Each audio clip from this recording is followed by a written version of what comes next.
허위신고로 20대 남성을 성범죄자로 몰아 무고 혐의로 입건된 이른바 동탄 화장실 사건 피의자 50대 여성이 검찰에 넘겨졌습니다. 경기 화성 동탄경찰서는 피의자 A씨를 무고 혐의로 검찰에 불구속 송치한 것으로 알려졌습니다. A씨는 경찰 조사에서 복용하던 약을 과다 섭취했는데 당시 화장실에서 피해자의 그런 행동이 느껴졌던 것 같다며 차차 약 기운에서 회복되고 나서 허위 사실이라고 밝혔다고 진술했습니다.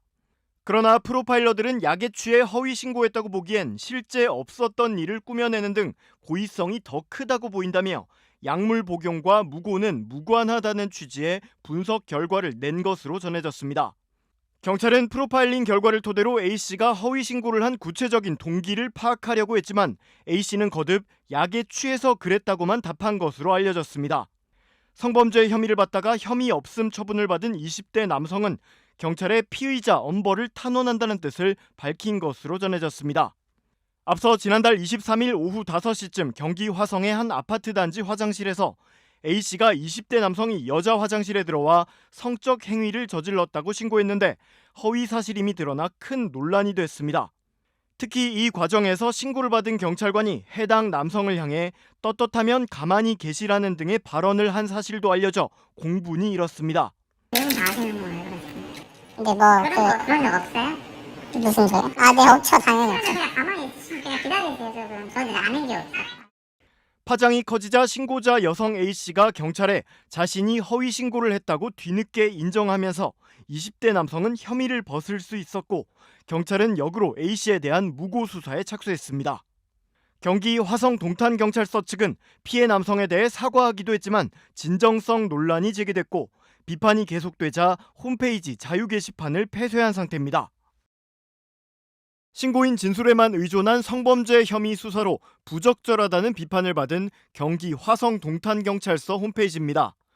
홈페이지 메뉴에서 기존 운영해왔던 자유 게시판이 있던 자리에 경찰 민원 포털이라는 메뉴가 떠 있습니다.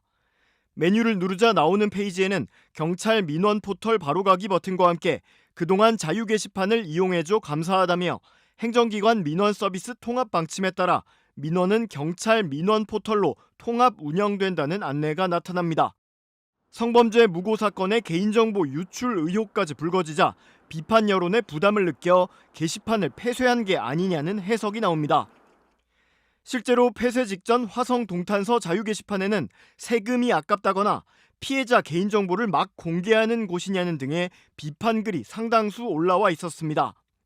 다만 화성 동탄서 홈페이지의 자유 게시판과 함께 운영되던 칭찬합시다 게시판은 여전히 접속이 가능하게 돼 있습니다.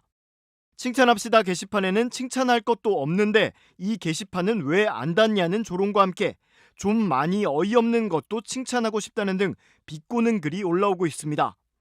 그러나 화성 동탄서 관계자는 일부 언론에 비판 여론 때문에 자유 게시판을 닫은 게 아니라며 내부 검토 결과 자유 게시판 활용도가 낮다고 판단해 폐쇄하기로 한 것이라고 밝혔습니다. 또 앞으로 여론 접수는 경찰 민원 포털이나 국민신문고, 민원전화 등 공식 답변을 낼 수 있는 다른 창구를 이용할 예정이라고 덧붙였습니다. 한편 상급기관인 경기 남부경찰청은 성범죄 무고 등 논란이 확산하자 지난 8일 화성 동탄서가 맡았던 성폭력 사건들에 문제가 없었는지 전수조사에 착수한 상태입니다. 남자 화장실에 다녀온 뒤 성범죄자로 몰렸다가 무혐의 처분을 받으면서 결국 무고 피해자가 된 20대 남성 A씨가 개인정보 유출 의혹을 제기했습니다. 이 남성이 자신의 결백을 주장하며 만들었던 유튜브 채널에 올린 근황보고란 제목의 글입니다. 이 글에서 A씨는 무고 가해자 여성의 남편에게 전화가 왔다며 제 개인정보가 허위 신고자 여성 측에 전달된 것 같다. 그냥 넘길 일이 아니라고 주장했습니다. A씨의 변호인에 따르면 A씨는 12일 가해자 여성의 남편에게서 선처를 요청하는 전화를 받았습니다.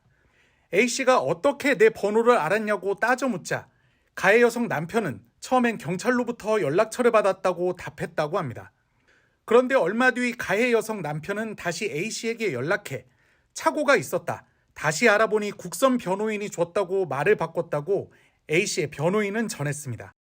가해 여성 남편은 그러면서 국선 변호사 신청서란 문서 한 장을 보내왔는데 그곳에는 A씨의 이름과 연락처를 비롯해 아파트 동호수까지 적힌 집 주소 등 주요 인적사항이 모두 적혀 있었습니다. 앞서 가해 여성 측이 성추행을 당했다며 경찰에 신고할 당시 경찰이 국선 변호사 신청서를 작성하면서 A씨의 개인정보를 모두 적어 넣었고 이 정보가 국선 변호사에게 그대로 전달된 겁니다.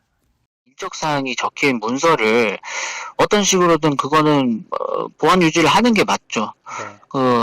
경찰관이 작성한 그 자료를 왜 국선 변호사한테 그대로 보내주게 되고 결국엔 당사자가 그걸 보고 직접 연락이 온 거잖아요. 그거는 당사자 인권 사건 관계인들의 인권 보호나 어떤 이제 안전의 문제에도 직결되는 문제인데 굉장히 부적절하다고 저는 생각이 들어요. A씨는 전화번호만 알려줬다고 해도 말이 안 되는 일인데 주소까지 알려진 게 솔직히 무섭다며 혼자 사는 것도 아니고 가족들이랑 같이 사는데 해코지 당하면 어떡하냐고 걱정을 토로했습니다. 이 집 주소가 노출되면은 어디에 살고 있는지, 어떤 동네인지, 이게 이제 상대방이 파악이 가능하다는 일이고요. 사건의 특성에 따라서는 보복범죄로까지 이어질 수 있는 안전에 관한 문제까지로도 불거질 수 있는 여지가 충분히 있는 상황입니다. 경기 화성 동탄경찰서 측은 A씨의 개인정보를 직접 전해준 적이 없다면서도 여성 측 변호인에게 정보 사본이 전달되는 과정에서 연락처나 인적사항을 가리지 못하고 준 걸로 추정된다고 해명한 것으로 전해졌습니다.